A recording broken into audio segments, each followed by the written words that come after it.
God aften, eller goddag. Vi skal nu se den danske kortfilm Gustavs forbandelse. God fornøjelse.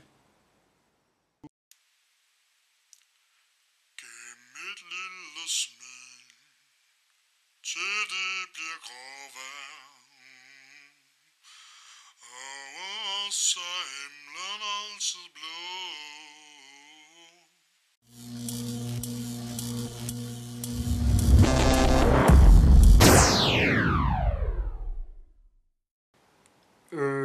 Kenneth?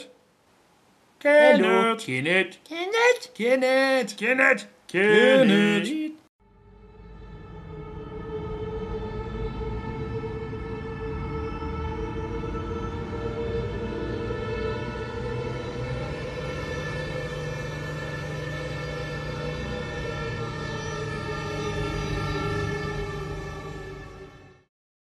Jeg er blevet tegning.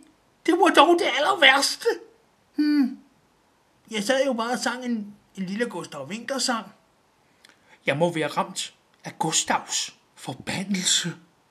Hey Gustav, få mig tilbage i normal menneskeskikkelse!